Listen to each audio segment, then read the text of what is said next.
Love this podcast? Support it and sponsor today. Simply head to ozcastnetwork.com for details.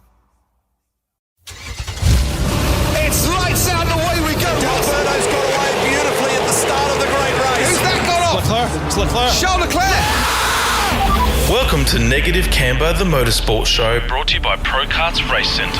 Far enough back, he's going to make the lunge down the inside. The ultimate pit stop, The safety car is coming in fueling your passion for motorsport. with an emotional moment that means everything. All of the latest results, analysis, and interviews. Roar the drivers on to the final lap of this race. I'm Jamie Lemura, motorsport enthusiast, historian, and media presenter. And I'm Lee Harrison, motorsport professional, Sprint Master Karts race driver, and Formula One alumni.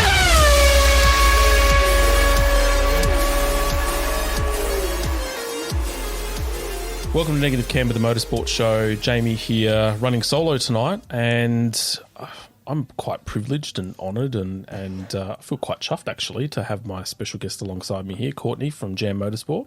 Courts, as she's known by a jacket here. Yeah. And as it turns out, a loyal listener, which is really exciting. So I almost feel like I have to sign an autograph or something. It's actually quite... I would like your autograph, actually. Aww, you're making me blush. I'm almost red as my T-shirt. By the way, this Monza thread Ferrari, we're celebrating because Carlos... you did not too bad, hey? Not too bad. You can ask Lee if you see him next.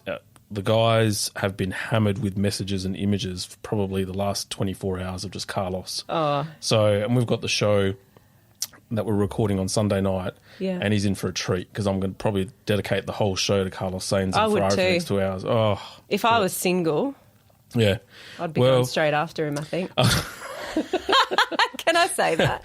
By all means. Sure, Aaron won't mind. No. So, we've always been advocates for women in motorsport. It's something that's quite near and dear to our hearts in particular. So to have you on the show is an amazing thing for us. But I guess, who's Courtney? Like, what's your story? Like, let's wind it all the way back to birth, almost. Yeah. Wow, okay. And well, it's not a long way. Yeah. But no, who are you?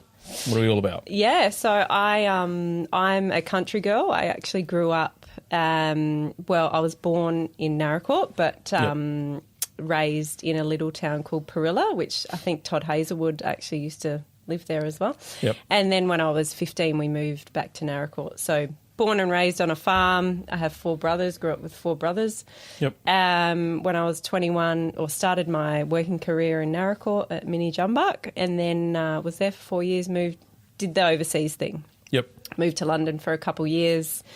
Was that just to get out of country life, farm life? You want to kind of spread your wings and stuff? Correct, yeah. I always wanted to travel. It was something that I always wanted to do. I wanted to be a flight attendant, actually, but that never transpired.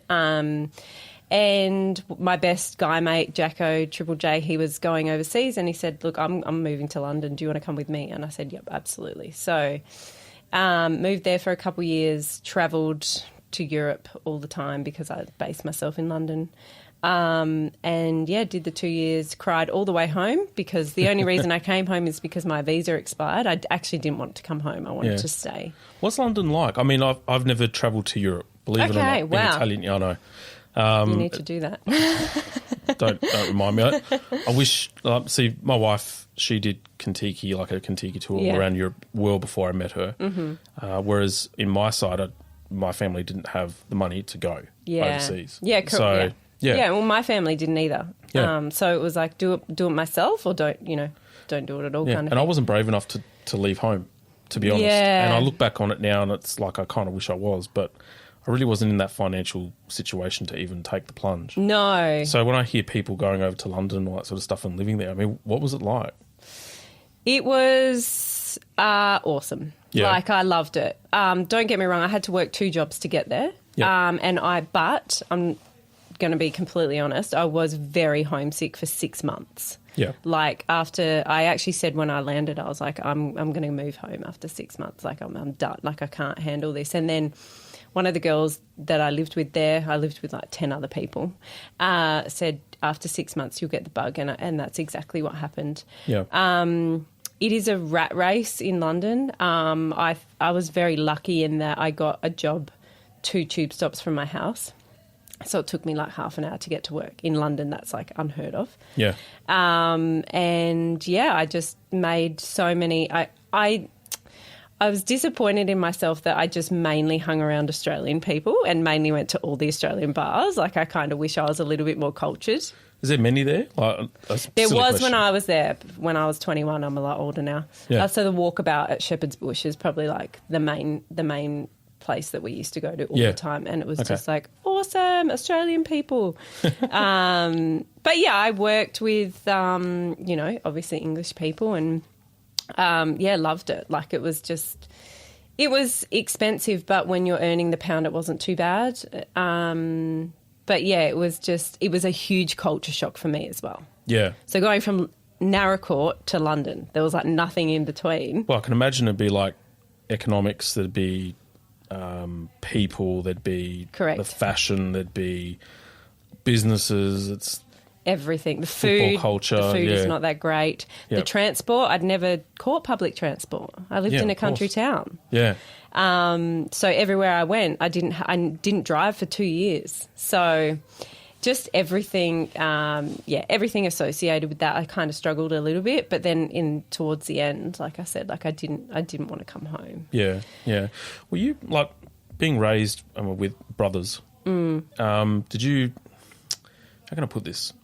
Were you almost tomboyish, or were you very much feminine in terms of your approach, or did they give you that sort of intestinal fortitude, or whatever you want to call it? Yeah, good question. I'm a little bit of both. Yep. And like, I love my girly time, but I've always said like it's much easier hanging out with the boys because there's just no, BS. I'm just going to call it for what it is, really. You can swear. I have a very small group of really good girlfriends, and there isn't any BS, but there is a lot that goes on. Like, and I think, like at school, I really struggled. There was a group of girls at school that used to, bully me and pick on me. So I was like, well, I'll just hang out with the boys because they're so much fun, and there's, but yeah, so a little bit of both, which I think is why with the motorsport, I've never kind of felt like I shouldn't be there, or I'm intimidated to be there. Like, growing up with 4 brothers kind of helped with that. Yeah, so. yeah. It's funny, and this is only my perspective. It may not even be right, but I've often found that when a girl or a female is sort of accepted as part of, say, a men's group, that they're part of it. Correct. They're not oblivious. They're not uncomfortable around some of that blokey type of conversation. Yeah. So, and I guess that has a flow-on effect later on in life in terms of acceptance in male-dominated groups like motorsport. Whereas if you're not part of it, or you're an outsider coming in, I can appreciate the fact that it could be really, really, really intimidating. Yeah, 100%. Yeah. And, like growing up with 4 brothers, I always wished I had a sister, but I think, I'm pretty grateful that I did, because absolutely any environment or whatever I kind of walk into, I don't feel like I, shouldn't be there. Obviously, I suffer a lot from, self-confidence and, Get out of it. Yeah, true. Really? True. Yeah, Okay. I do. Yeah. And feeling like, should I be here kind of thing? It's like running Jam. It's like, how did I even get here? Like, I feel like a bit of a fraud. Like, am I good enough to do this? Like, I still have that. Yeah. But that's where I've got, my mentors and not just females who are backing me. I have males that back me as well. So, it's both. Yeah, fair enough. What did you do, like, in terms of career when you were over in London? Like, were you going down the professional path, or were you almost like that tourist backpacker mentality where it's just jobs and pubs and just finding ways to survive? Yeah. Yeah. The latter. Yeah. Okay. But no, I was very lucky in that so when I started at Mini Jumbuck, I was just a sales clerk, and then they put me through TAFE, did a certificate in business. Then I moved to the EA role, and I did that for a year. And then when I went overseas, I got a PA, personal assistant role. Yep. And that's pretty much what I did. And it was a great balance between, okay, let's be professional at work. My boss was pretty cool too, which helped. Yep. But yeah, outside of that, it was like all about, okay, where are we going? Where are we partying? Where are we traveling to? Like almost every month I was going somewhere in Europe and doing something. So you managed to go to other countries outside of the UK too? Yeah. Yeah? Yeah. Not enough. Yeah. Not enough. I think I was too young and too naive to go. Like I didn't even go to the Amalfi Coast. I'm like, why? I'm so stupid. So we're heading over to Europe at the end of the year, and that is one place that we're going. Great. But yeah, you know, like I went to the Oktoberfest and did all those crazy things and went skiing in the French Alps and Switzerland. And, you know, cool. I still did cool things. Yeah, that's awesome. There's a friend of mine that I used to work with at News Corp, and she's, Christina's her name, and she's a free spirit. But her life is like a postcard.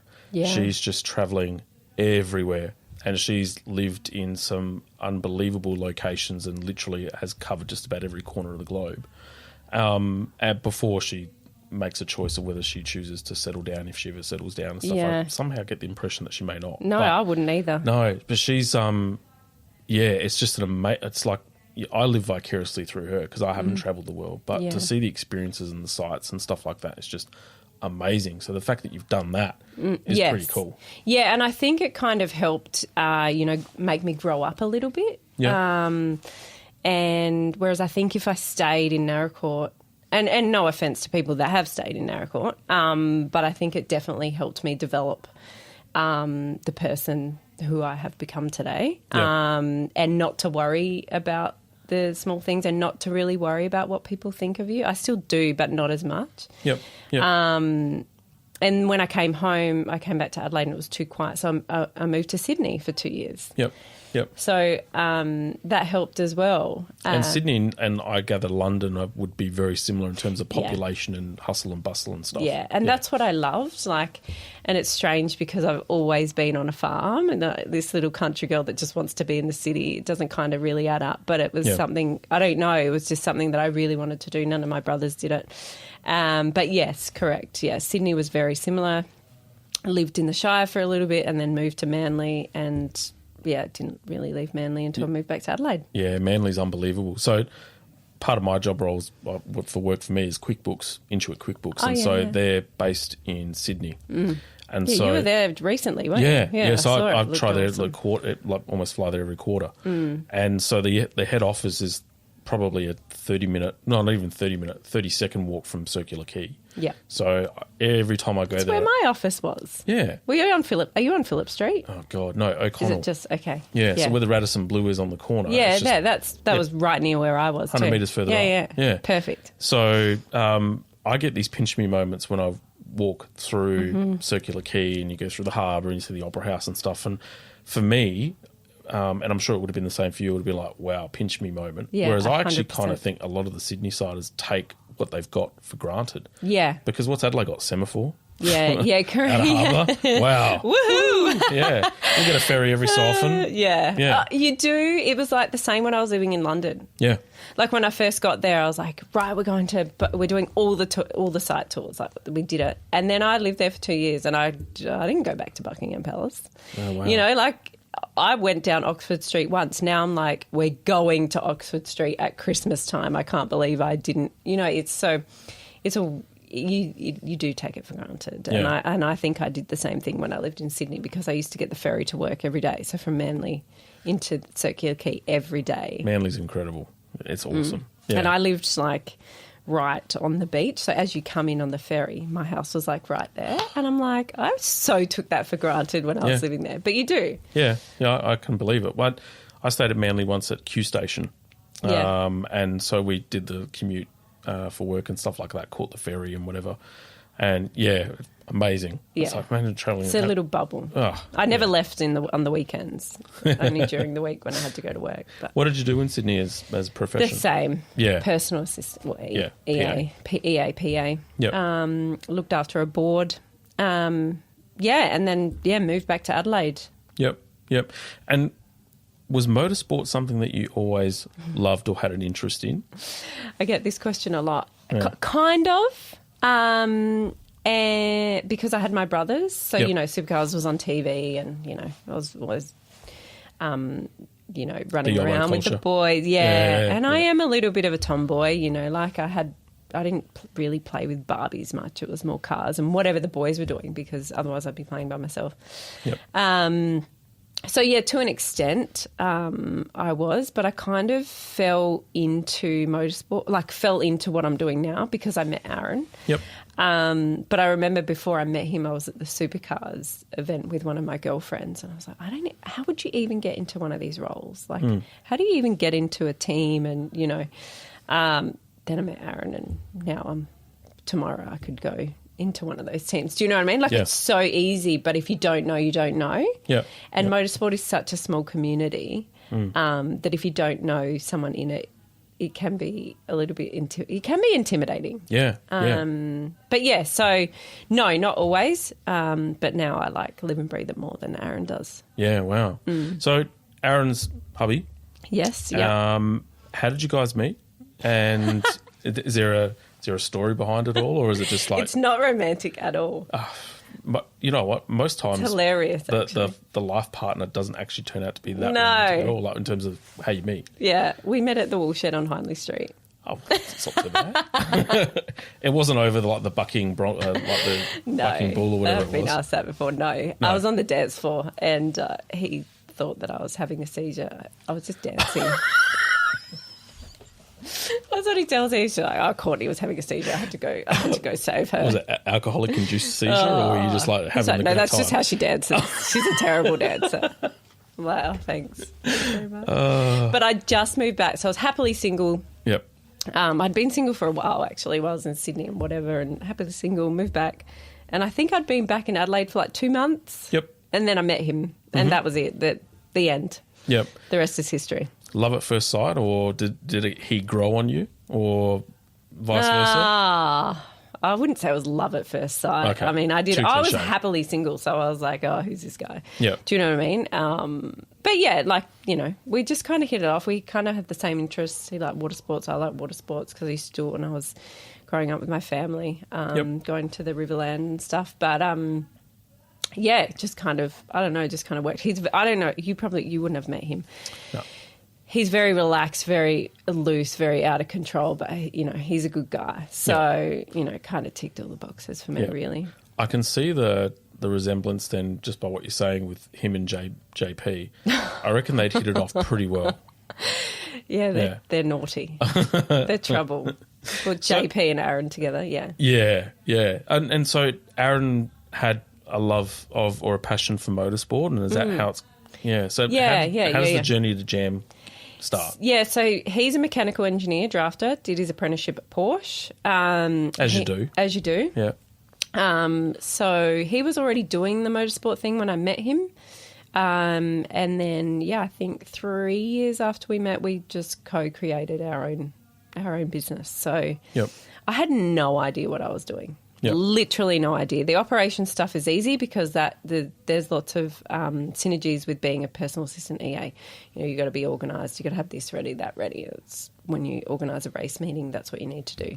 Very diary driven. Correct. Yeah. Yep. And there's dates, and you need to. They're non-negotiable. You need to make that. So there's a lot of synergies in that respect. But in terms of cars and logbooks and rules and regulations, and I had no idea. Literally zero. Yeah. Yep. So it was a very steep learning curve for me. He already knew it, so it was just throw things at me and then I'd have to try and work it out for myself. Yeah, sure. So, I mean, I'm fortunate enough to know a little bit about Jam through a variety of channels. But explain to us, what was the concept of Jam? What was the philosophy behind it? And give us some context and background as to what's led to where you guys are at right now. We wanted to create a business that was, our motto is arrive and drive. Yep. So literally, the driver arrives and drives. It's pretty self-explanatory, but everything around that, there is a lot that goes on. Yep. So basically, a lot of our customers are high-end business people. This is their form of golf. Instead of going golfing, they come racing. Yep. All self-funded, that they might have their own personal sponsors, but we don't get involved in that. It's literally, the way that I explain it to people is you've got your road car and you take it to the dealer to be serviced. Yep. That's what we do, but for race cars. Okay. So, but we do end-to-end. Yep. So we sell the cars. So we're the Australian distributor for Wolf racing cars, which are manufactured in Italy. They actually reached out to Aaron when we started our business and wanted Aaron to be the distributor, because I'm not going to lie, I can't make cars go fast. And How would a company like Wolf know Aaron, though? Like, did he reach out to them at some point, or was it through networks or like through Porsche and stuff? Yeah, it was through his... So he used to run West race cars, Right. which are motorcycle engine power cars. Yep, okay. So they knew him when he was doing that, and obviously they are a competitor to the Wolf brand. Yep. So when he got out of that, they contacted him straight away. Yep, Like, we okay. know, you're Yep. more than capable of doing this. Do you want to do this? So we got that deal with Wolf, and then the rest kind of just followed. And then together we created what we have now, which is the Arrive and Drive. So anybody can come to us and be like, I don't even have a car. Well, we can sell you a car. Yep. So we sell the car, we maintain the car, we run the car at the tracks. I do everything. Well, I try and do everything outside of fixing cars, getting cars ready, making them go fast. I'm not even going to pretend that I can. Yep. I don't. It's my team of boys in the workshop that do that. I do everything outside of that. So event entries, making sure their license is in date, signatures in logbooks, suits clean, helmets clean, everything, entry fees paid, packing their bag, making sure they're fed, making sure they're there on time, making sure they've signed all their waivers. Like I'm basically a PA to 20-odd drivers. Yep. So I do that side of things. So it just takes the stress out of it for them. They And literally don't have to think. Yeah. But I love it. Like, I wouldn't be doing it if I didn't love it. Like don't get me wrong, I get very stressed before a race, I do, because I don't want them all to crash into each other, because sometimes we could have 6 up to... The most we've run at a race meeting is 12 cars in one race meeting. Yep. So, 12 cars of ours on the grid, if they all came together, that's a lot for the boys to try and fix between sessions. So, And that'd be almost like a logistical nightmare. Like you hear on a grander scale, I guess grander scale, say V8 supercars would say 3 or 4 cars, like say Tickford at the moment, and you see and you hear the amount of work and personnel involved on running 4 cars. Yeah. It's 12? Yeah, it's a lot. It's a lot. Luckily for us, that was a local round. Okay. So the most we've run at a national race meeting is 6. And Aaron designed our transporter. He's very clever that we can actually fit 6 in our transporter, 6 cars and all the equipment. Yes, So it's 2 very by tight. 2 by 2. So 3 in the truck, 3 in the trailer. Oh, wow. Yep. Okay. And then all the equipment. It's very tight, Yep. but we can do it. Yep. But we bought another transporter this year. Yeah, cool. So, but yes, logistically, it's like different flight times for people, getting them in the high, everything associated. So I do all the logistics as well, itineraries, making sure they need to be where they need to be. Now it explains why it's sometimes really hard to get in contact with you. Yeah.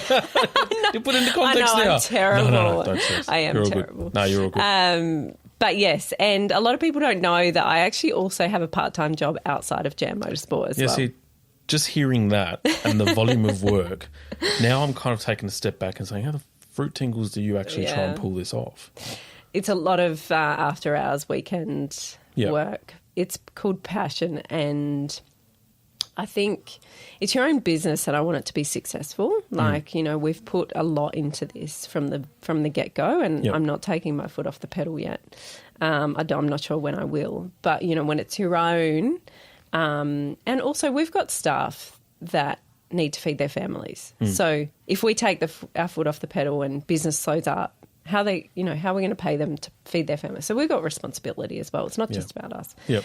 But yes, it can get very tiring and very stressful trying to juggle both. But, I'm lucky with my part-time job. It's, they know my priority is the race team as well. Yeah. So we'll wind the clock back a little bit to Jam. You've established the team. Was prototypes always going to be the direction that you wanted to head, or was it Porsches? Or and I guess when was your first race meet? Yeah, so our first race meeting was Bathurst 12-hour. What an event to do, hey? Yes. Wow. Yeah, so that was our very first one. And that was in a Porsche? Porsche. Yep. And the boys came second in Class How B, cool is so that? they were on the podium. So that was very cool. Yep. And then we ran in the Australian Prototype Series. Yep. So we were lucky in that we didn't just have a light bulb moment and go, let's start a race team. We actually had clients there waiting. So JP was one of our first drivers. Yep. Mark Lauke, Jason Macris. Yep. So we had people kind of there. I think it would be a different story if we didn't actually have people. Like, it would be a lot more stressful. Okay, let's try this and see if it works kind of Yep. thing. Yep. And then it has just grown organically, really. Like, we've got, clients in WA, clients in Queensland, and they just fly in and fly out. Lots of, obviously, local clients as well. Yep. So, yeah, prototypes was the thing to begin with because that's what Aaron was already doing. And, yeah, we want to move. We have a couple Porsches that we manage now. We've got a Lamborghini. So we want to move more into the GT space. Yep. We don't want to just put out eggs in the prototype basket. Yep. But that's happening organically as we're going along. So. Yeah. Yeah. Jam, the name. So the JP version is that J is for JP, A is for Aaron, etc., etc. Is that actually true, or was he sort of dramatising it up a little bit? We get asked this all the time, and we actually don't tell people what it means. Okay, that's fair enough. It's a talking point. Okay. Gets Well, clearly people it talking, is. Gets people talking. Guess what does it mean? If I said, Aaron would absolutely kill me. Okay. But it's something very sentimental to Aaron and I. I think one day we might tell people, maybe at 10 years. You're Yeah. not prepared to break it, to sort of No. give us a breaking story? Oh, fair enough. I wouldn't be doing my job I if love I that didn't ask the JP question. said that, though. It's very cute of him. And hey, fair enough. Like, it's the sentimentality. It's your team. It's something that you guys have created. If it's a link for the two of you, then fair enough. Yeah. Yeah. Yeah, and it was, it wasn't easy creating it, and so yeah, we just come up with that. I designed the J, and Aaron did the A and the M. Yep. Here we are. Yep. That's it. Yeah. But it's so simple yet so distinctive. Like, Yes. as soon as you see Jam in that font written like that, straight it's away a you know motorsport team. Exactly right. So that's the other thing. It's like a marketing thing as well. Yep. So you'll see when we're at the track all about, because it's black and white, it stands out a lot as well. And I don't know if you've seen our new transporter, but now we've got one white transporter and now one black transporter. So, Yep. yeah, we try and do the marketing and all that. So people want to buy it, people want to be in it, and then people go, "What's Jam?" So it's more exposure for your business. Yeah. And Yeah. getting it out there. Yeah. So, I mean, you're talking about, obviously, you got mouths to feed and all that sort of stuff. Does the income come through, say, sponsorships, or is it through cars being sold, drivers paying to use facilities and stuff like that? I mean, how does all that revenue, in a broad sense, you don't have to be too specific, yeah. but how does the revenue get generated? So no sponsorship, no. It's literally Aaron and I. There's no investors and stuff like that. People think there is. No, it's just Aaron and I. And it comes from people racing cars, literally, and doing track days. Yep. And yes, obviously, we make money when we sell cars, and we make money when we sell parts. Yep. So wolf parts, obviously. But yeah, the rest is literally just cars on track all the time, doing race meetings. So that's why we try and get the drivers on track, because that's literally how we pay the bills. So Yep. yeah. Yep. Okay. So I'm interested more in terms of getting into GT. Clearly, you've obviously had some success there, and you've got a couple of Porsches and stuff like that. Is that purely because of Aaron's background and his passion, given the association with Porsche, or are you starting to see opportunities there now for the category moving forward, especially now that it's more associated with Fanatec and all that sort of stuff? Both. Yep. Yeah. So we've so Aaron obviously did his apprenticeship at Porsche, so he knows they're his favourite car. They're mine too. But we've also got a Porsche master technician, Hugh McLaughlin, in our workshop as well. But all the other boys know, their words are they're easier to run, a lot easier to run than the prototype cars. Yep. They're not as complex. And yeah, they just love them. But yes, obviously with the association with Fanatec, GT is growing. It's growing in Australia. So, it would be cool. I mean, if we don't, that's okay too. But yes, eventually we would like to go down that path. We're extending our workshop at the Bend. Yep. So we're doubling in size. So we have more space now. So, and we've obviously, with that comes more rent. So, we need to sell more Porsches. Expand. Yeah, that too. We need to expand, not just do prototypes. Do you know what I mean? We need to be, what's the word? Versatile. Yeah. Which is why we also have the shop as well. Yep. So we've got a little motorsport shop there, suits, helmets. Yep. Tell us more about that, because that was created. Was it created after the fact? Was that something that... Yeah. Because you've got arrangements with some sort of key suppliers like Schuberth and is it PI? P1? P1, yep. Yeah. Tell us more about that. Yeah, so the shop was created, I think it was 2 years ago. Initially, I had nothing to do with it because I was like, why are we doing this? But now, I'm like, this really complements our business. For example, we had a brand new customer test for the first time on Friday. He didn't have any boots. He didn't have a helmet or Hans device. I'm like, it's okay. We've got the shop here. So, kitting him out straight away. Yep. So it really complements the business. But initially it was Aaron's idea, and we had Paul Trengove, who was initially involved, and he moved off. He moved over to Perth. So now I've kind of stepped in and had to learn really quickly about suits and helmets and how much they weigh. What are they made of? And blah, blah, blah. All that kind of stuff. So, yeah, I'm kind of managing that as much as I can. Obviously, the technical questions I always have to revert to Aaron, which I'm really annoyed about, but one day I will learn it all. So, yeah, it just more complements our business. And then we just have people that are out there for track days that have forgotten their socks, or like I had to kit out a whole person who forgot his entire kit. I don't even know how that happens, but... so it's not our bread and butter, but it complements it. I think the moment that it becomes, we're not making enough money, obviously all has to work out, and it becomes a burden, we'll probably be like, well, why are we even doing this? Let's focus on the stuff that's actually making the money for us. Yeah. But at the moment, it's working. So yeah, that's why we do it.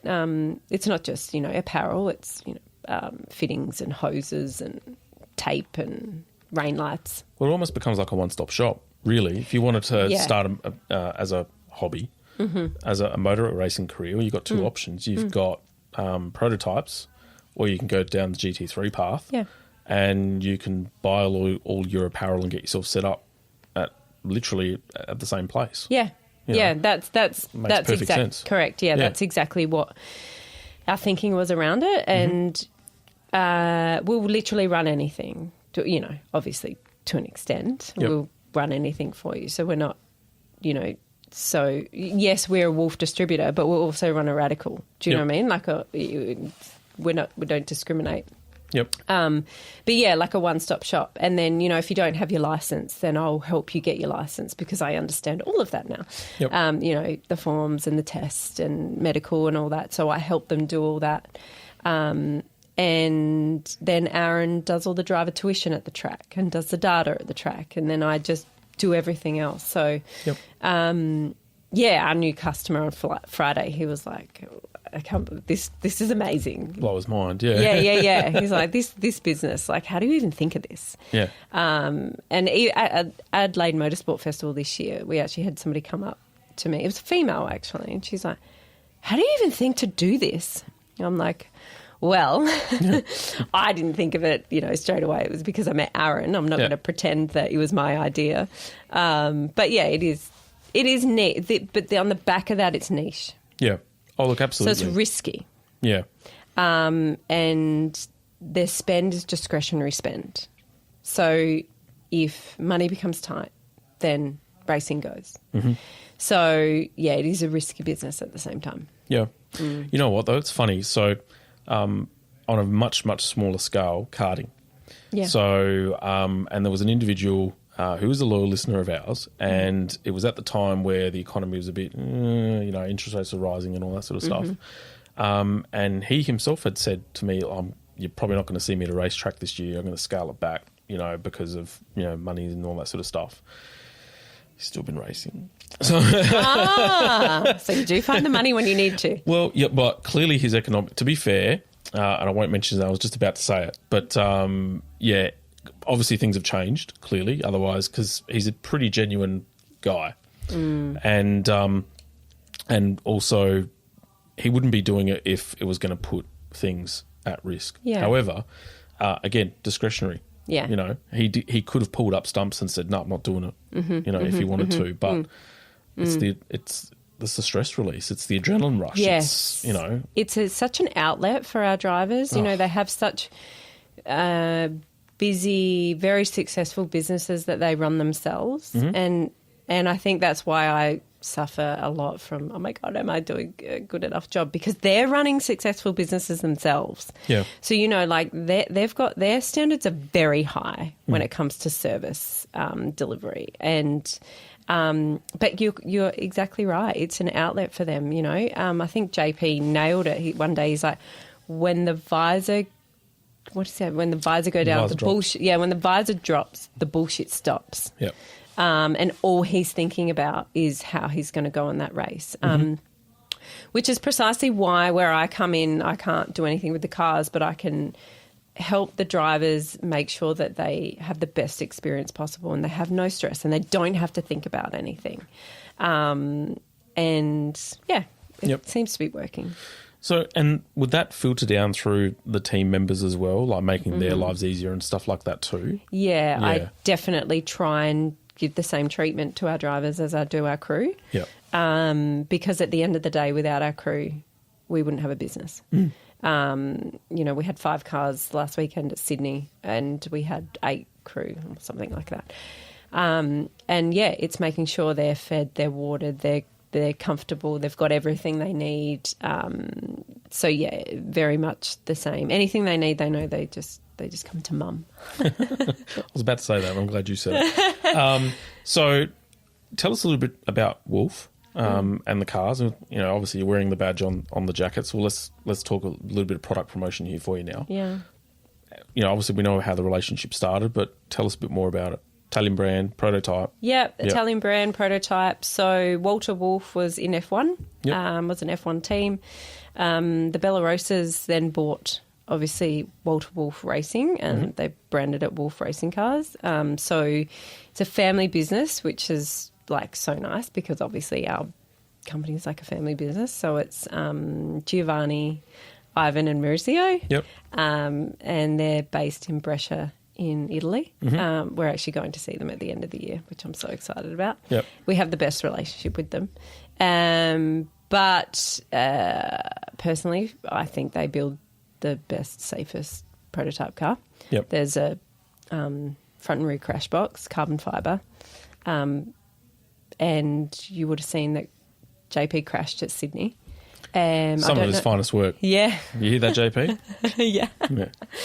Yeah. But you would have seen just how the front crash box just crumbled. Yeah. And he's like, it did everything perfectly. And safety is a huge thing. And they obviously have a halo as well. So I personally believe they're one of the safest prototypes on the market. Yep. But also fast and light. So, yeah, full carbon fibre chassis monocoque. I can't remember how much the F1 weighs. I should know this, but I don't. Sorry, I'm not testing you. Single seater, 2-seater. Yeah, just a really, really fun, safe race car. Yep. And they have motorcycle engines, yeah? Or it depends on the model? No. Okay. Yeah, correct. Depends on the model. Yep. So the base is a Thunder, which has an Aprilia motorcycle engine. Yep. And then the 2-seater and JP's has a Peugeot Turbo, 1.6 litre. And then the other F1 Extreme has a V8, Coyote V8. Oof. Yeah, so it's pretty fast. So we've got one of those, Scott Borman. Yep. He just started racing this year. Yep. He's doing amazing. Yep. Yeah, so he's got a Coyote V8. So they kind of cater for every driver. So the Thunder is like an entry-level car. Yep. If you're just getting started and then if you want to move into something faster, you can either go the single route, which is what JP went, or the two-seater, which they both have a Peugeot Turbo 1.6. Yep. Yep. And then the V8 if you really want to. Yeah, and JP in the show that we did with him was raving about the speed and the sensation. It's probably the closest thing that you could get to like a Formula One. Correct. For the sort of car that it is. Yeah. Being a woman in motorsport, I know it's something that you're passionate about. You advocate for women in motorsport. So let's talk about how that opportunity's come about and what's your role in the women in motorsport movement, I think it is. Or the group. Yeah. Because you do a lot of stuff when the supercars come around at the bend and what have you there too. Yeah, so that came about, Susie Wolf actually created the program. I don't know if you'd heard that she created. Toto's wife? Yes, Toto's wife. She created Dare to be Different in 2018, I think it was. Motorsport Australia then brought the program to Australia. A couple of years ago, I was approached by Motorsport Australia to be a champion for the program. The program then came to the bend and I helped facilitate it. They did a workshop tour. How did that make you feel to be approached by Motorsport Australia? Because they could have gone to Betty Clemenco, they could have gone to others within the industry, but to come to you, for someone that's wasn't really motorsport orientated initially, is now running this team out of SA, to be tapped on the shoulder and said, "We want you to be one of the ambassadors for that," must have been an amazing feeling. It was. I'm not quite an ambassador. I need to be a supercars team owner or something like that before I'm an ambassador, so I'm a champion. But anyway, but no, I was like, have they got the right person? Which obviously, I'm like, oh, okay. No, I was very privileged. It actually came about because I used to run a category, so I was category manager as well. So back in 2018, but Paul prototypes prototypes. So I did both. But I met Paul Riordan, who actually works for Motorsport Australia, through that, and then obviously they bought the program, and he said straight up, he's like, to Priyanka, who runs the program, you need Courtney on the program. And it was like, I was like flattered. Like, I didn't even get SRC rep at school. So like, are you sure like you've got the right person?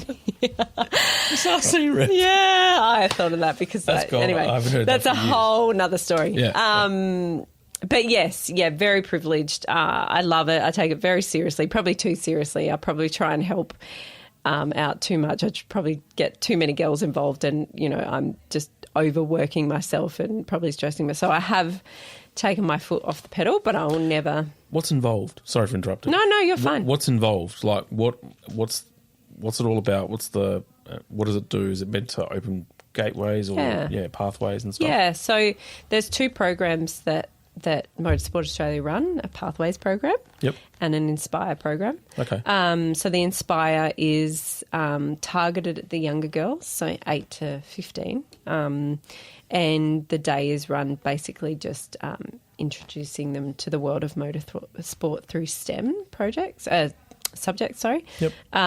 So they come along to an event, which you probably would have seen. So there's one at Adelaide 500 at the end of the year, but they run all over Australia. Yep.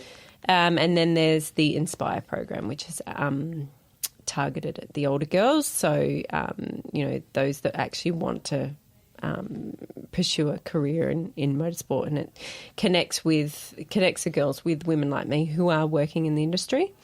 So I have actually had some of the girls from that program come out to the team, come out to race meetings and do crewing or shadow me, they can get a feel for what role there is. Yep. And the reason I did it, if I'd known, back then, or if I had a program back then when I was in school, I would have 100% done it as well, because there was nothing like that for me. Especially when I started in Jam, I didn't know any other females.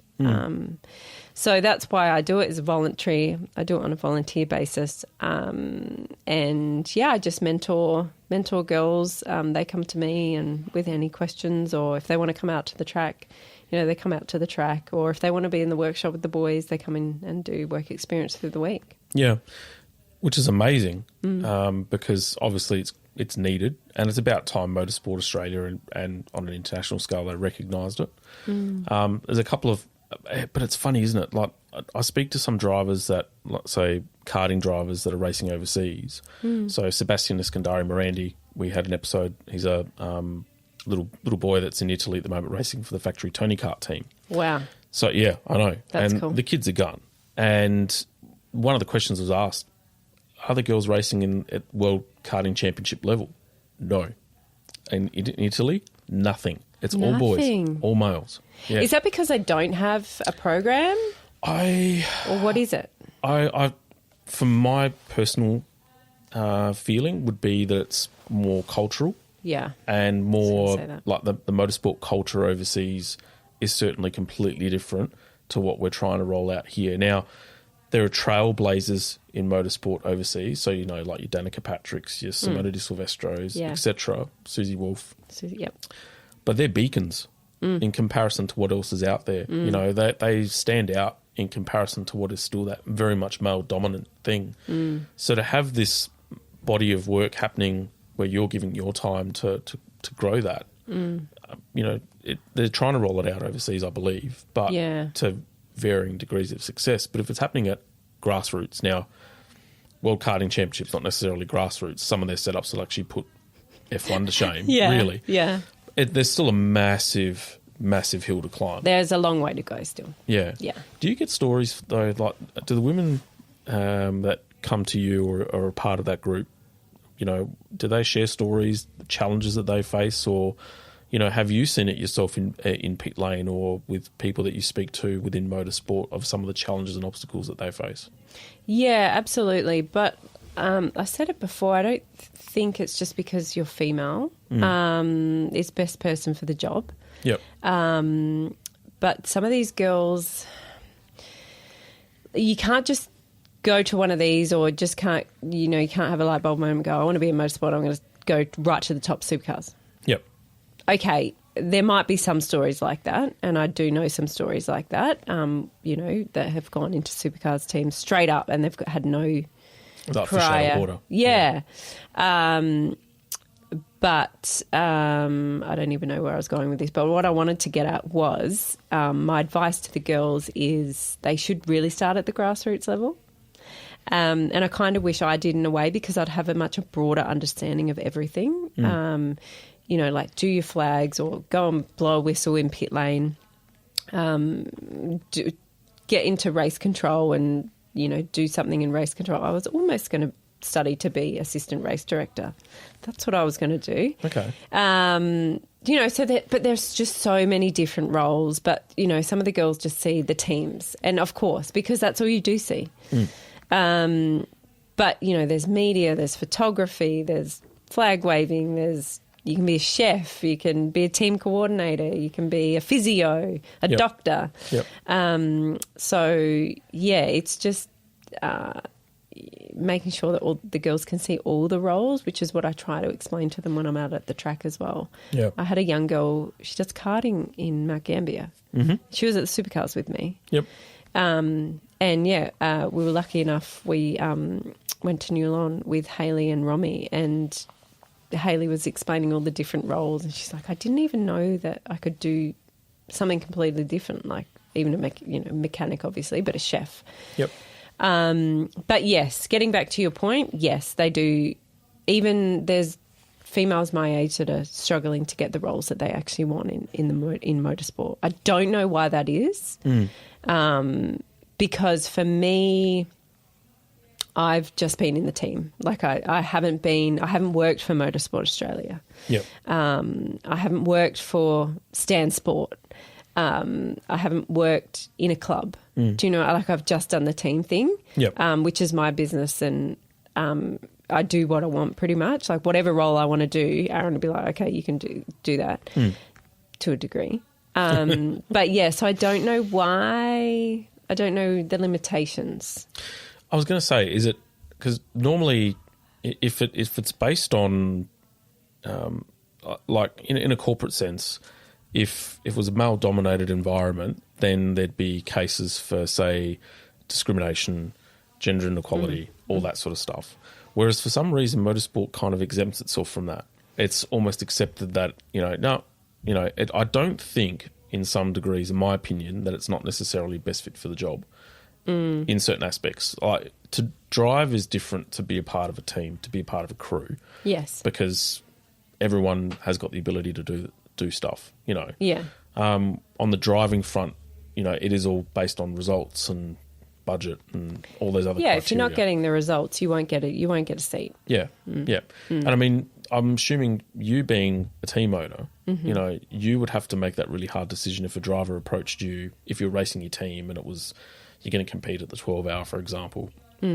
Unless it's a special project, I'm assuming that you would actually select your drivers based on, are these people going to actually get us to the promised land, which is a podium or a win? And are they going to be able to make sure that the car comes back damage-free over 12 hours around Mount Panorama, for example? To an extent. So it's whoever the client is. So they're obviously paying the bills. They will come to Aaron and want advice on a co-driver. Yep. So obviously that's where he came into. Aaron actually drove at the 12-hour. He's one of the co-drivers. Yep. But he recommended James Winslow. I don't know if you've heard of James Winslow, but he's driving overseas now. So yes, to an extent we will try and guide the client as to what is best. But at the end of the day, they'll make the decision, because we're not the ones, stumping up the funds to do it. Yeah. That's the only example really, because obviously with prototype racing, there's no co-drivers or anything like that. Yeah. So. Yeah. But yeah, we will always provide advice. But at the end of the day, they make the decision as to what they want to do. Yeah. It's like, for example, do you want this radio system? These are the pros and cons. Or do you want this radio system? These are the pros and cons. You make the decision as to what you want. Yeah. And we always consult them with everything. Even if we have to do repairs, any big ticket items, we always consult them. Like, what do you want us to do? Do you want this one or do you want that one? Yep. Yep. So, yeah. Yeah, okay. How did the association with the Shaheen start? Were you always based at Tail and Bend from day dot, or was it something that you worked towards, because that's your base, that's your contract? Yeah. Good question.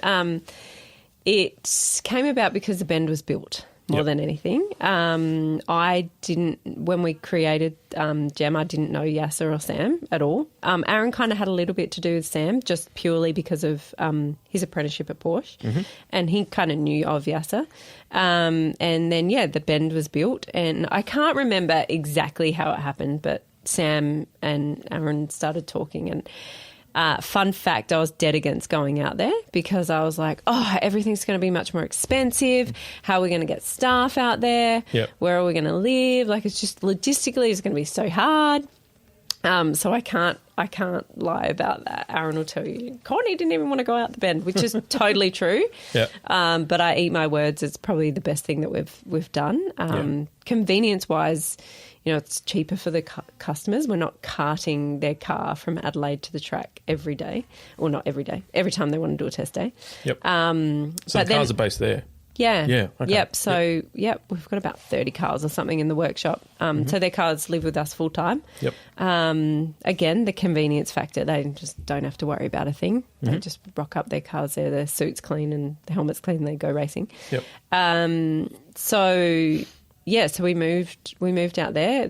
When we moved out there, we had one staff member that was helping Aaron, who was an apprentice. Yep. Now we have obviously the 5 guys. So it's grown a lot. But obviously naturally it just kind of evolved with Sam and Yasser. We run the cars for Yasser. We do a little bit for Sam, but majority Yasser. So his Renault, his Porsches, his Radical.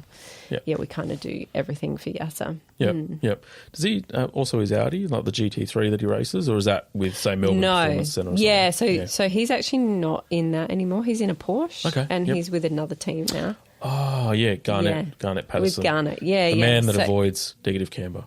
Does he? Yeah.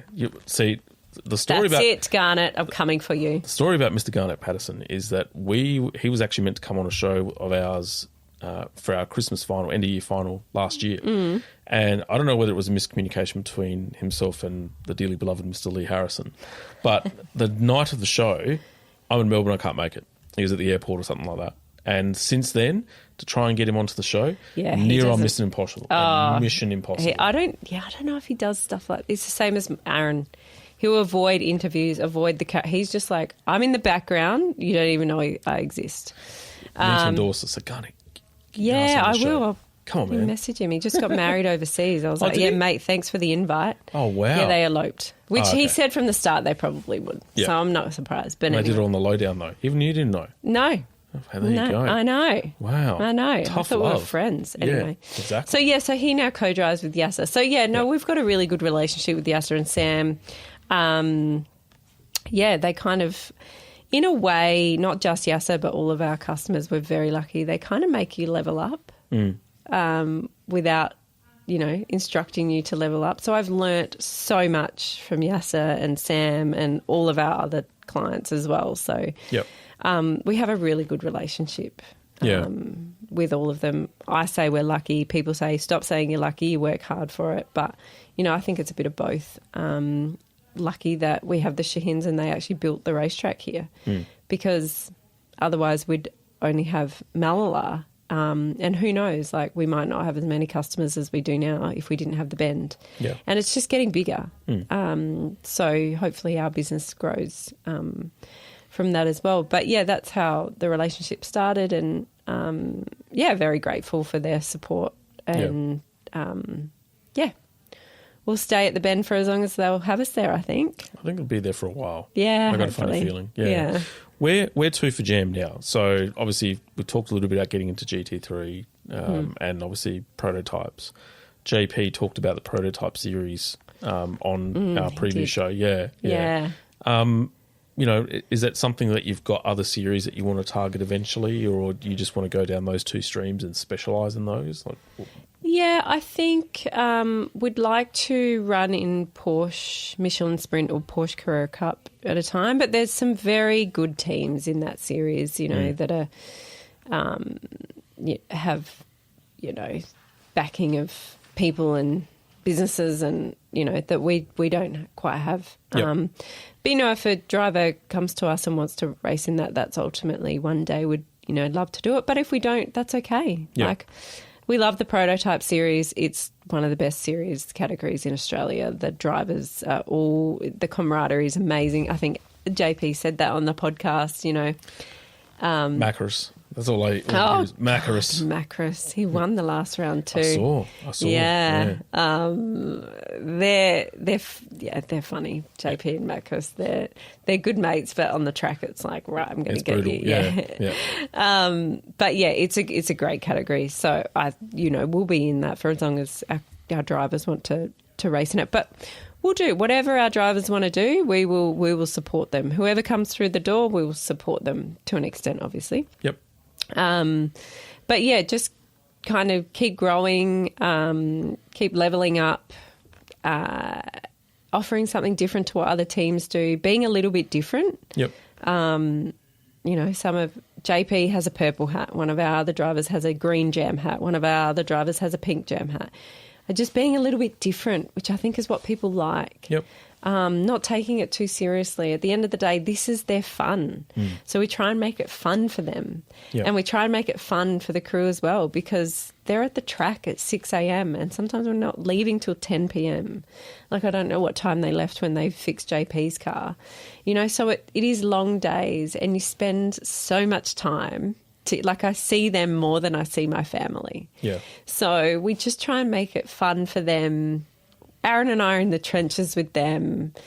We're one big family, you know. So, and we just want to, that's what Aaron and I have worked really hard to create and that's what we want to keep doing. Yeah.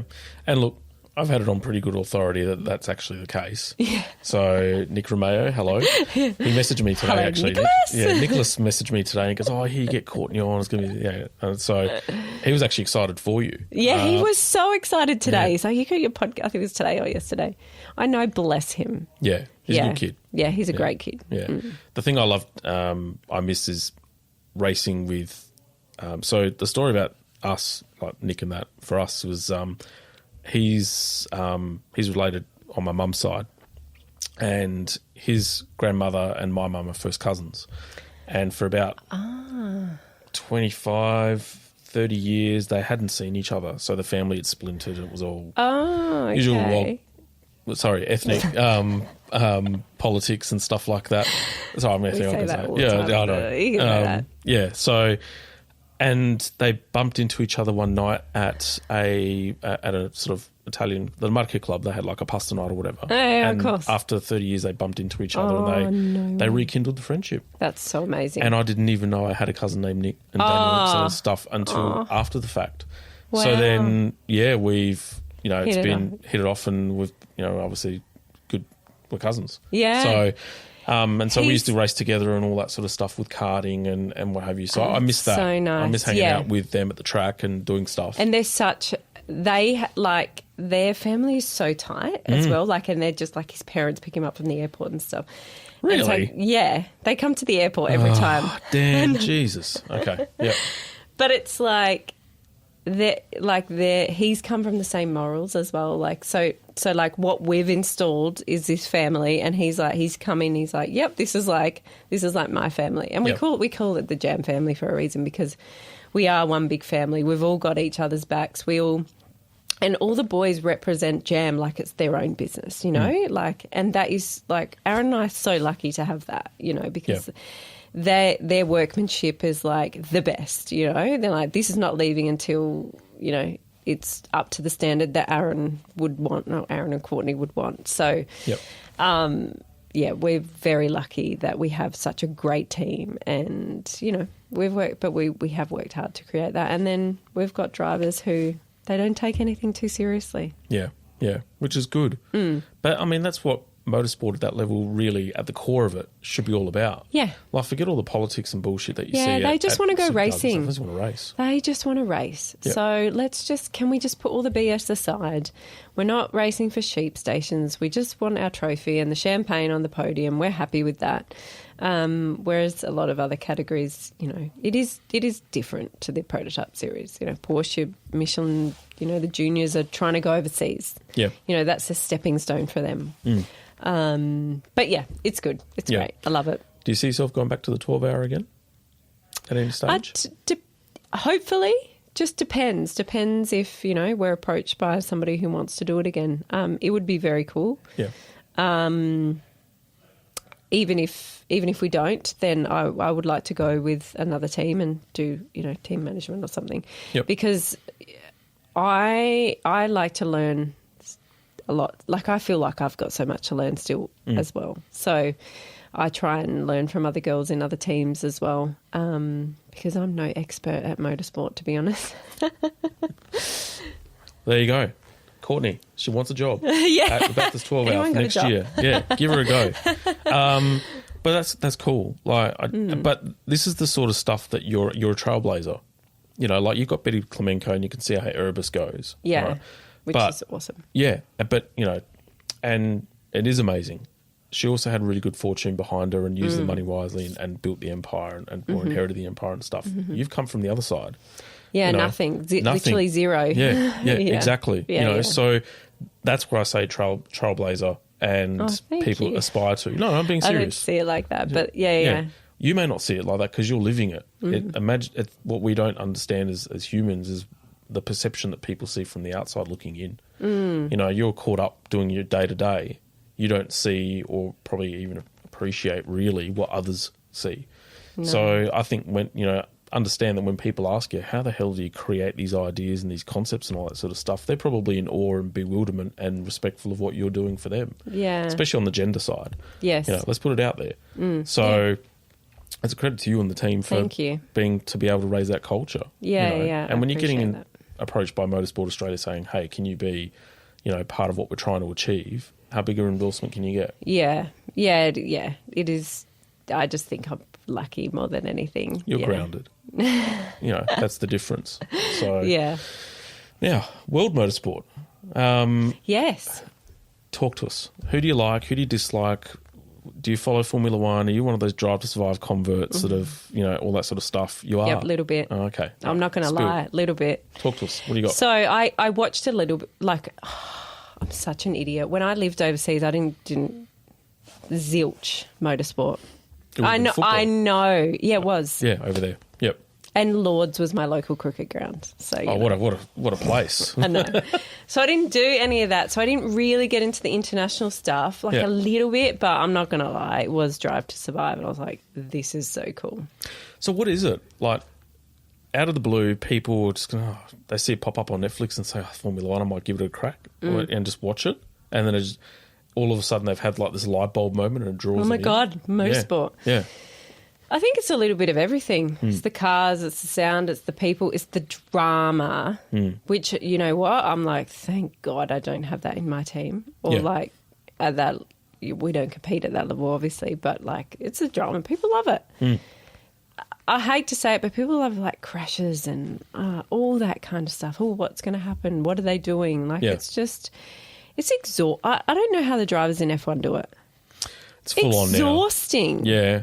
Well, it's gotten to a point. So Pierre Gasly comes out during the week and says that Formula One have got to do something to try and rein in the corporate sort of smothering that they're getting at the moment, where the traditional, and I guess it's Formula One breaking its own culture, where in the past, if you got access to the pit lane or if you met a Formula One driver, that's almost like having a unheard of. Yeah. You would have met Christ. Yeah. Basically. Yeah. That level. Now everyone has access to them. Yeah. So Liberty Media have taken those barriers down of having the drivers more approachable, so to speak, and more autographs like Melbourne Walk and all that sort of stuff.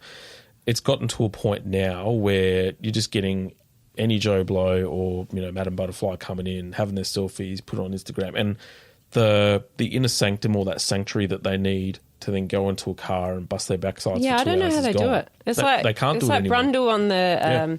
Did you see him on the weekend? He was waiting at the gate there, and I love how Piastri just kind of fobbed him off because he was actually quite rude. But I'm like, they're about to get into a car, and you're just interviewing them. Yeah, insane. Yeah. It is, and they just flick it, bang, like that, yeah, like a switch. I don't. Yeah, it's nuts. But they're freaks. Verstappen is a freak. You're not a Max fan, are you? No. JP thinks the sun shines out of his backside. He's very good at what he does. I don't know how he does it. He's okay. I like Carlos. I was actually thinking this on... Yeah. I was and it's not because of Ferrari either. I just think he's nice to look at. He's not. He wasn't beaten with the ugly stick, all right? Well, I'll give you that. He definitely was not. Do I have a favourite team? I don't know. I do like Red Bull. Actually, I have to say this because through, Girls on Track, whatever, social media is a huge thing, right? Yeah. Connecting with people, even if you don't know them, you connect with them. So I connected with this Chloe girl from the UK. And then it transpires, her boyfriend is does the electronics for Max Verstappen. Oh, really? Yeah. Oh, wow. So now we just talk through Instagram. If he's in Melbourne, I'll go meet him. I was like, you can come to our workshop. He's like, would you employ Chloe and I to get us to Australia? I'm like, 100%. So now I have to say that, I mentioned him on this. But I don't know how he does it. We're talking over the weekend and I was like, are you going back? Are you going to the UK? He's like, no. He's like, I'm going straight to Japan. He's like, the jet lag has just hit us all. I'm like, I don't know how those teams do it. Yeah, no. It's nuts. In Singapore, they run to European time. So when I was there in 2010, the drivers used to stay at the Fairmont, which is actually right on the track. Oh, yeah. Which is kind of not too far off where George hit the wall and at Parliament House. Okay, yeah. So around that region. Yeah. But also the Ritz-Carlton now too. And right. so what they do they stay up until 5 o'clock in the morning and then they go to bed. And so they shuttle the lights. They've got special screens on the windows and all that sort of stuff to not let sunlight in. And then when they approach the circuit or when they come into the circuit, it's 6 p.m. at night. Yeah, but they're fine because they've been sleeping all day. I wondered how they did that. Obviously, naturally, duh. Yeah. So because the weather and the conditions and the climate is such a shock. Hot. Oh. Yeah. So I remember when I was there, it was 80% humidity and 32 degrees at 8 o'clock at night. 4 days straight. And they're about to get into a car. Yeah, yeah. With all the fireproof suits and... Yeah. Like, during the footage of, like, the helmet cam that Lewis had on Sunday night, he's lifting the visor up at some points on the straight sections to let air come in, and then he shuts the visor again to do it. Wow. Yeah. It's incredible. But obviously they're professional athletes. That's their life, isn't it? That's what they're paid to do. But still, I'm just like, but I mean, or everything, like the crew, how everything comes together. I'm just like, I couldn't do it. Yeah, but the schedule is just ridiculous now. It's 21 races, whereas not too long ago it was 16. And now they're going like literally from February all the way through to December. Yeah. And they have non-stop. that little break, obviously. They come off summer break. But yeah, I don't know how they do it. But yeah, I don't religiously watch every race because, like, let's be honest, I'm pretty busy and I need sleep. Yep. I watched the start of the race on the weekend, but that was because it started at 9:30. How much better was that though, really? So much better. Yeah. I loved it. Yeah, me too, trust me. Do you stay up and watch it? I couldn't sleep. I was just watching. You would have been. Were you just like cheering? What time did it finish? About 12 o'clock and... were you just like, did you go to... You wouldn't have been able to sleep after that. So when Carlos crosses the line, I've let out this massive roar. Like, "Yeah!"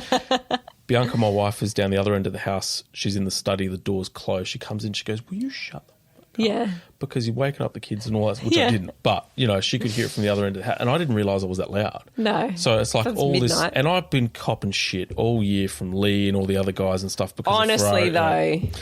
Okay, we've made our bed pretty you hard. have made some very bad mistakes. Oh, so I reckon it was like 24 months of just like, trapped up sort of ecstasy. And of course, CS 55. Yeah. So, and just the way the race was executed, just the genius behind what he did and how he used DRS to his advantage. It's the most intellectual race I've seen by a driver for probably the last 2 or 3 years. Really? I'll Damn go it, as I far should as have watched it all. jump on I'm the gonna replay. go. I'm You gonna have to go watch watch it back. Yeah. I would almost guarantee you that no other driver on that grid would have had the racing IQ to put, and there will be people that will scoff at this remark, but no other driver on the grid would have had the racing IQ and the intelligence to pull that off and actually do that themselves. Like his engineer's asking him, Norris is actually right up behind you. Carlos is turning around saying, no, it's done on purpose. I'm doing this on purpose. He knew exactly what he was doing. He was in control of the situation the whole time. Like, Wow. You're at 300k an hour going around Singapore. He's just like, don't worry, I got this. Exactly. But you're judging 0.8 of a second behind you in a mirror that you could barely see. Yeah, that's like that. Yeah. Yeah, they're freaks, aren't they? Yeah, exactly. So, I'm I definitely mean, going to have to watch that. I've said it like when Carlos joined Ferrari years ago that his racing IQ was off the chart. And it was going to be a matter of time before he probably surpassed Leclerc as the leading Ferrari driver. He And you're seeing it 100% this is now, year. yeah. And I love Charles, don't get me wrong. But you've got the brain and you've got the brawn and the fire with Leclerc. Yeah. And so they match it perfectly. It's just They do, yeah. Ferrari It's shit just- themselves. We've shot ourselves in the foot. But I think the tide's There's, turning now. there's next year. But I feel like, I mean, you can stuff it up on the weekend. But yeah. We're an opera. We'll give you some really good highs and falsettos and stuff and make you weep. And other times we'll just kill you. That's Ferrari. Are you going to Melbourne next year? No. Didn't get tickets, No, yeah. it was a joke. Like I couldn't either. Yeah, I still can't get my head around why someone should pay $200 to be a part of a club, which all they did was give them pre-access, and the access wasn't even really access. Yeah. And then for the Australian Grand Prix Corporation to then change double the ticketing prices and use the excuse of demand. So let's say a good case, my sister-in-law and my brother were looking to get tickets at the Ricciardo stand. They got the barcode. The Ricciardo seats were advertised at $400 or $450 or something like that for 4 days. When she went on there was a row left at the back, and the Australian Grand Prix Corporation hiked the prices up to $900. No, a seat. A seat for 4 days. Couldn't get them. Yep. Wow. And so the whole fiasco of Just how... become a money-grabbing machine. Yeah, like the Australian... There was So part of the Ferrari club, there's a couple of members that bought tickets, and they've always bought grandstand. They went through the process of Access 23 or whatever it's called, couldn't get the tickets that they wanted, and then the Australian Grand Prix Corporation was sending them notifications saying that they've hiked the prices up because all of a sudden they were paying like $200 or something like that for a GA for 4 days. No, I'm being serious. I got the screenshots, I can even show you. All their responses and all that sort of stuff. Eventually, they ended up getting pit and paddock passes or something like that as a token gesture for the Thursday. But the pricing and the ticketing and the way it was set up was just it was diabolical. It was a disgrace. That's so bad. An absolute disgrace. And unfortunately, I have to say this, but it is all the Drive to Survive. Oh, 100%. 100%. All the actual hardcore people that have done it since the day they were born can't now get tickets. The last time I went to the Melbourne Grand Prix was back in 2017, I think, which was Vettel's first year in Ferrari. And we comfortably got tickets, got accommodation. There was still a pretty reasonable crowd. Like, it wasn't, it wasn't to the levels of what they've got now, but it wasn't a shit show by any stretch of the imagination. Now it is. Whereas now, like, I tried to get accommodation like as soon as the dates were released. Couldn't even get that. My advice, because Melbourne's, it's an average track. It's pancake flat. It's as boring as batshit. I'll be blunt. Singapore? 100%. Yeah. We went there in 2010. I want to go to Singapore next year. You have to do it. Yeah. It's actually cheaper to go to Singapore, flights and accommodation included. Than going to Melbourne. Yeah. And you get a far better race experience. You get a far better concert billing. I mean, this year for concerts they had at Singapore, they had Kings of Leon, No way. No, dead set. Robbie Williams, and who else did they have that was a massive name? They go all out. Well, because Singapore's in the middle Going to go next year for my birthday. Have to go. Close enough anyway. Yeah, you have to go. Yeah. We went in 2010. It was an amazing experience. Oh. And because Singapore's westernised and it's so clean, it's an amazing place. Yeah, go there. We went there a couple of years ago. We had a layover and it was just amazing. But we didn't get out and about, so maybe next year. Massive concert stage. Directly, if you go to Turn 14, which is Connaught, which is just over the Anderson Bridge, directly behind you is the main concert stage, all the merchandise stands, all that sort of stuff. Easy to get to. And you've got the access tunnel, where all the celebs drive through to get to the concert stage. So we saw Mariah Carey, like from me to you, Adam Lambert, when they were driving past when we were there. Okay, definitely going. Yeah. Missy Elliott, she drove past when we were there. Sold. Yeah, 100%. I'd probably get tickets easier as well. Yeah, no dramas. No dramas. I mean, obviously, it's a little bit harder to get because of the whole Drive to Survive thing. Yeah, but still. The Singaporeans really Melbourne. get behind it. Yeah. Yeah. No, definitely go. Cool. Definitely go. I will. Speaking of going, I think you've got to go what yourself. Is the time? Oh, wow. Yeah, okay. Yep, time I flies do. when you're having fun. That went very quickly. I know. See, I told you. You had nothing to be worried about. Can I say thank you so much for coming on? It was an absolute pleasure. Thank you for having me. When you asked, I was like, I actually sent JP a message. I was like, I'm going on the podcast tonight because of you. Thank you. But it's a privilege. So thank you very much. No, thank you. And share my story, Aaron's story, Jam's story. Yeah. And look, we see it from afar. I see it from afar. I mean, I was at the Viet Supercars at the Bend recently and I saw some Jam jumpers. I missed you. Yeah. That's all right. I understand you were busy. Yeah. But yeah, I'd love to sort of see where it goes and keep you informed. Maybe I can sneak a ride in a prototype or something. Yeah, like that. look, maybe. Yeah. There might be one at the end of the year. Oh, really? Okay. I don't have the budget to race, unfortunately. No. You can jump in the passenger seat. Oh, I'd love that. Maybe JP's is in 2-seater, is it? No. Okay. Right. No. Yeah. Single seat. Yeah. He can't take anyone. Yeah. But you might be able to drive if you ask him. He might lose his seat. Maybe. You'd probably be faster than him. Oh, no, I don't think so. I love you, JP.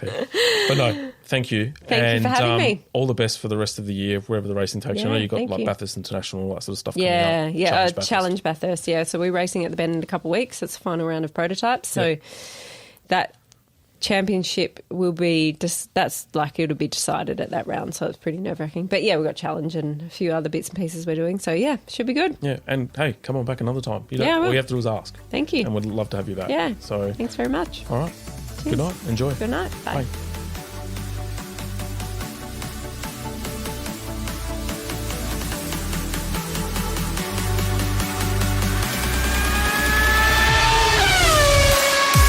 You've reached the checkered flag of another episode of Negative Camber the Motorsport Show, proudly brought to you by ProKarts Race Centre. A huge thank you to you, our incredible listeners. Your support and passion for motorsports fuels our enthusiasm to bring you the latest results, analysis, and interviews from the racing world. keep that FOMO at bay by subscribing to Negative Camber on your favourite podcast platform. We'd also love it if you could leave us a review and share the show with your fellow racing enthusiasts. Your feedback and support mean the world to us. Remember, Negative Camber is more than just a podcast. We're a community of dedicated fans who live and breathe motorsports. Follow us on socials, join us on our website, negativecamber.co, and be sure to subscribe to the Negative Camber Club for access to exclusive content, episode previews, and special deals from our amazing partners. Until next time, stay fueled with passion, embrace the Negative Camber, and keep chasing those podium finishes.